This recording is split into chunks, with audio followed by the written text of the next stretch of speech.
This is Scott Fain with Team Woods Podcast, and I'm here with lovely Miss Willie Williams. How are you doing today, Miss Williams? I'm good, thank you. Excellent, excellent. Miss Joyce Davidson of Know Your Neighbor referred you over to us for this interview, and big thanks to the Know Your Neighbor team for that.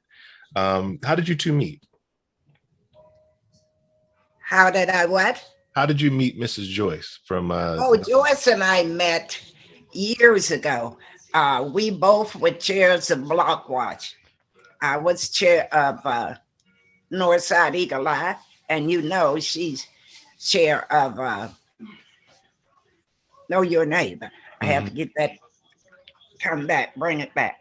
But anyway, we worked in the community together with young people. Oh, okay. Okay. Do you recall the first project that you guys worked on together? Oh, yes, very much so. It was the summer of 2002, I want to say. She and I brainstormed over helping our youth down in my area, the Eagle Eye, and up in her area, Know Your Neighbor, for the summer to teach them how to work in where they live, help to clean it up and beautify it. We took empty lots where houses had been torn down and made those into lots for flower beds and things like that. Mm-hmm. And it caught on from the north side, and it spread throughout the city. Okay. Were you born in Youngstown? Oh, no. If you can't tell, I'm a Georgia peach. Oh, okay. When did you actually move to Youngstown then? Well, I'm 81 now. So my dad brought my sister and I here when I was 11 years old. So you see what, 70 years ago? Oh, okay. So you can claim it. Shoot, you've been there so long. Yeah. You can claim it.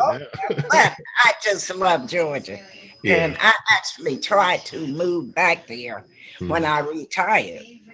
But I have this lower back problem occurred on the job at St. E's. And I went into what they call vertigo.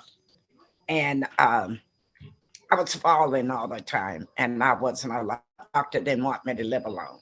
Oh, okay. Okay. I had to come home. Well, let me ask you this. Since you've been in Youngstown 70 years, what was it like back then when you were a child, different from today? Well, one thing about it that I loved then versus now, parents were more involved in their children's upbringing, from the home to the schools, took them to church, enriched their lives in the old-fashioned way. I dare to say now they stick them in front of what we are on now, the computer, all the things with the televisions and everything. And that is the rearing they get. Mom going one way and Lord bless. There's so many homes without fathers. And I'm sure it probably was back then. But the parents had a hand on their kids' upbringing. More of a community. And now they just, It's more of a community, is what you're describing. Yes. Well, tell me what some of the fondest memories you have just around that time of coming up in Youngstown. Some of the finest memories I have is, the neighborhood I was brought up in was a Black neighborhood, but there they had social clubs there, laundries there, neighborhood stores were there, and like you stated about a community, parents allowed others to help them with their children. Now, the child might be right next door misbehaving. You don't know if you can go over there and correct that child or not nowadays.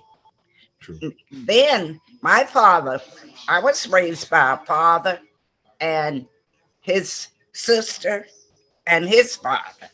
My dad and my mom's divorced when I was 2 years old. But you would never know my mom wasn't in the home because my aunt had that guiding hand, and my sister and I listened to her. Now, you're kind of afraid to correct people's children. Then, if a neighbor was sick, if the neighbor would take care of each other. The church was another guiding force with the children. My sister and I, we didn't go to church on Sunday. We didn't do nothing all week but go to school. My dad would tell us, you didn't go to church. No, don't you ask me to go skating, blah, blah, blah, Right. But now that child goes, they don't know what church is half of them.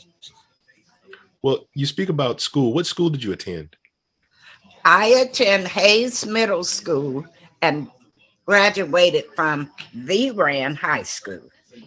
Then I started Shuffin Career Center in practical nursing, but I ended up getting married, having a family, but I went back and took early childhood education. I'm degreed in early childhood education. All right. So what are some of the biggest changes that you see in the public school system in general? In general, no parent participation. Parents is a rare thing in schools, especially where they are needed, the elementary schools. I worked in 3 elementary schools, and you had to phrase poor chief to get the parents to come out. Now, if their child was in a variety show or getting an award for maybe perfect attendance, something of that factor, when they had the assemblies, they would show up long enough for that child to get that certificate, and boom, they'd be gone. I was a part of what they call parent liaison, where I would go and to the homes when, say, my child was failing, or my child missed a lot of school, my child might come to school hungry, God bless the little child, come to school dirty, and that type of thing. We would go to the homes to try to help that parent correct that. And sometimes it worked without a lot of, what would I call it, Scott? You would, without having to twist arms or be coercive. Yeah, without a lot of, like insult, like we were there to, we're not here to put you down or anything of that nature, Mrs. Smith. We're here to try to help you correct the problems that you're having. And was it taken that way too? Because it's in the spirit in which it was given? Some parents welcomed it with open arms, especially homes where, like myself, grandparents were rearing the grandchildren. But then there were those who had addictive problems and things of that nature, who would always think, you can't come in here and tell me, but I know what I'm doing, and this is my child, and but sometimes we would get through to them, and other times we would not. Right. We had gone so far to include some ministerial help from the community with some of the situations, especially if we would go into a home where there was abuse. So we ran into many situations where the child was the one suffering. Okay. I, I can understand that you have, I mean, I can see that you have a passion for working with youth and children. Can I you tell me love like it. where that comes from? Where does that come from? I think it came from the fact that, like I stated, my grandfather was in the home, my aunt was the mother figure, and I had a father that cared from sun up to sundown. Hmm. And it was never a case where my sister and I needed something that it wasn't provided. And we were prayed with. We were, when the schools needed help, my aunt was right there. Hmm. And I just saw that nurturing that I had, and I wanted to share it. Hmm. And plus, another side of it, my grandfather raised us strictly by the Bible. He was a praying man and a biblical deacon in the church all my life, till he passed on. Well, I know it's got to be challenging for both parents and students to deal with today's school system structure. Oh, Um, Poor mental health is becoming a big issue, especially as more people become more open about talking about it. What are some of your thoughts on mental health in the public school system, and what kind of help is out there for folks like with ADHD and ADD and stuff? there is right here in the Youngstown area, uh, Human MRDD. It's a lot of different organizations that will reach out to the schools to partner with. Mm-hmm. I see some of it have been used by the schools, others haven't. But it's really a problem. It's getting better. It's getting better. Right now, we have a superintendent in the Youngstown City Schools that is using and writing grants to get this help that's needed. Again, I'm told we have a group of foster grandparents, Mm-hmm. and some of them lived in the apartment building with me, and I would often talk to them, and they said that parents are still being resistant. They want, when the child have these problems, often you can get them on Social Security disability.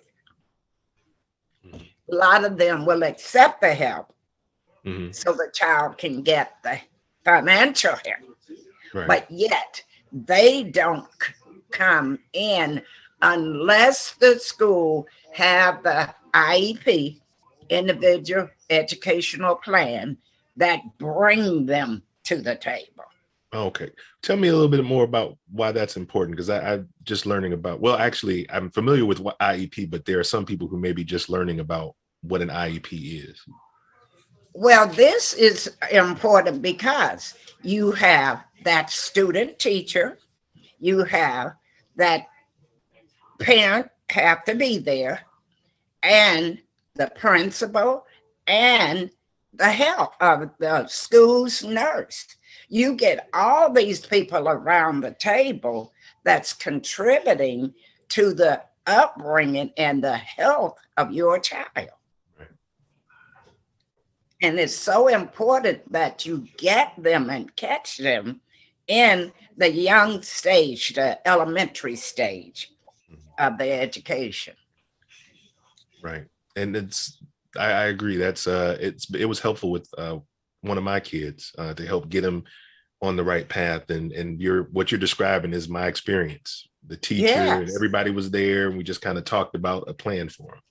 what you can do to help little Johnny. Mm-hmm. Yes, Mm-hmm. yes. And One of, Go ahead. I was just, I mean, I took my time a lot of times, and I would fall in love with a particular family. Like you say, you envelop these people because you say, but for the grace of God, go I and my child. So I would capture some of them that I see needed and wanted to help, and I would do for them and help them. along with my supervisor. We would really calculate on the fact that if a parent have a problem, it trickles down to the child. Mm. And that child is not responsible for that home setting. They can only get what's provided for them. So I really think that the IEP, the parent liaisons, all of these factors in the school is beneficial to help that child get that sturdy growth that is going to help him as he rise in junior high and high school. That's right. That's right. Um, one of the other things that I know that you're still passionate about is voting and getting people out to vote. I understand you continue to do your part with increasing voter registration and voter turnout. Yes. How can voting make a difference in our public school system? Because the public votes on that school board. And if that school board isn't functioning for the children, then you don't put that person back in the next time. You find out as a good citizen before you go to the poll.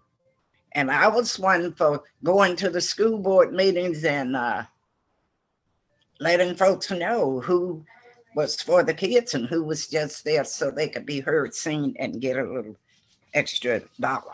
Little shine on them. Mm-hmm. Yeah, yeah. Well, tell me a little bit about the Eagle's Eye and Somebody's Watching You. I wanted to find out a little bit more about that. Well, Eagle Eye now have combined with, turned into Somebody's Watching You. Oh, okay. They have a new chairperson and everything.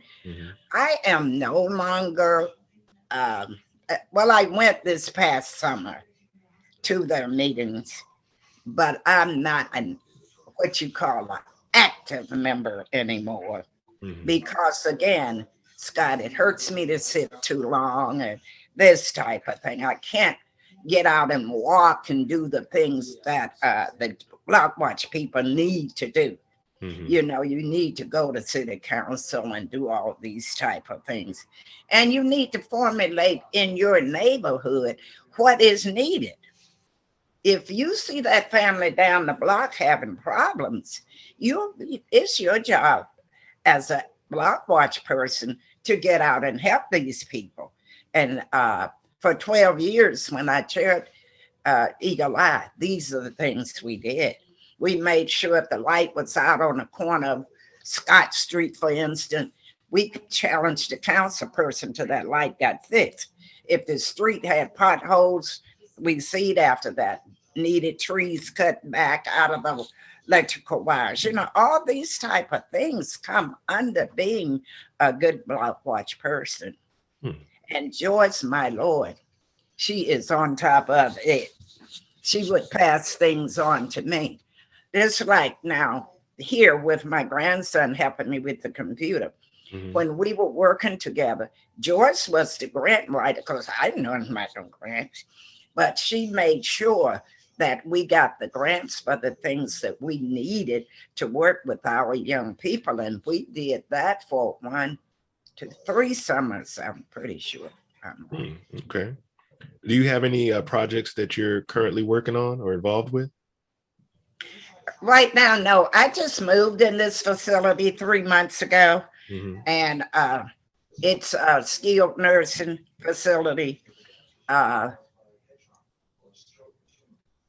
It's challenging for me because I don't drive anymore due to health issues, and I'm out away from the neighborhood that I'm familiar with. I'm stuck out here in a little place called Poland, Ohio. And that's my challenge right now. I told my granddaughter who helped get me out here, I said, I don't mean no harm, darling. I love you, but you got to help get me out from out here. I said, it's too confining for me. Okay. Well, I'm wrapping up. I just wanted to Okay. thank you again for speaking with me. I have one more question, uh, just out of curiosity. What was the first album or record album that you ever purchased for yourself? Ew. From me, Mm-hmm. it was an album by Barry White. All right. Remember which one? I don't remember the name of it, but he was singing that song. I think it was called Groove, something to that nature. I have to look But that you one know, up. he did the slow carousing music. Mm-hmm. And back then, I was like my baby here, 15 or so. Mm-hmm. Daddy would always give us allowance, and we could walk downtown to the record shop. Mm-hmm. So at that time, albums I think was only like $1.25, because I remember a 45 was 25 cents. Mm-hmm. Yes, yes. So, but yeah, I'm always I just curious. knew it was that Barry White. Excuse me. I said I'm always just curious because music's a part of my life and part of everybody's Yeah. life, and I'm always curious to see what the first thing when you get that first bit of money that's yours, what you know, what kind of music you want to listen to. Yes, yes, yes, yes. Well, I thank you again for spending some time with me this morning, and thank you again to your grandson there for helping get everything Serious set over up. here. Thank you, William. I thank you for your patience with us. Oh And no, I that's fine. love what you and Matthew is doing. That's Thank a you. beautiful thing. That's a beautiful thing. When Joyce told me about it, I first said no, and I said, I'm not unconditional. Like she said, they'll work it out. Trust me. Mhm. So you did, and thank you. Thank you, thank you. You guys have a Have wonderful a rest good of your day. day. All right. All righty. Contact me again if we can find something to talk about. Okay, I will. All right. All right. Thank you, Uh-huh. guys. Take care. Uh-huh. Bye-bye.